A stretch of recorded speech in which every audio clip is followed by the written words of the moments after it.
C'est une histoire en effet d'images aux réalités différentes qui ont eu en commun de nous choquer sur la toile.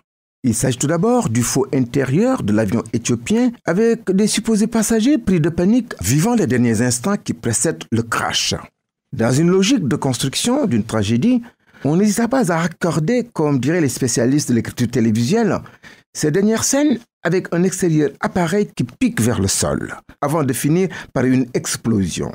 Vérification faite, nous eûmes droit qu'à une succession d'images sans lien entre elles et qui n'avaient rien à voir avec l'accident de l'appareil éthiopien.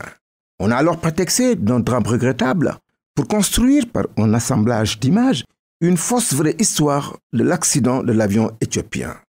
Le but recherché par les auteurs de cette manipulation est de susciter de l'émotion par le procédé du viral, pratique dont raffolent les inconditionnels de la toile. Moralité, la réalité d'un avion qui s'est écrasé faisant plus de 150 victimes ayant ému le monde entier ne devrait pas être réduite à du spectacle faussement élaboré comme d'un film d'horreur au scénario mal assis.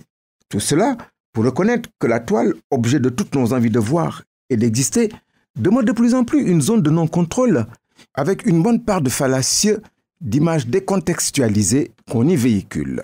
Autre image à questionnement, mais cette fois-ci réelle, celle de Paris qui brûle à travers une de ses avenues les plus mythiques, les Champs-Élysées. Elles sont des images expression d'une démocratie émeutière. Une bande de casseurs s'est en effet donné le droit de porter atteinte au bien d'autrui. Ces chouans des temps modernes ont envoyé au monde des images peu valorisantes pour un pays, la France. Image pour image, celles de Paris en flammes ont ému plus d'un.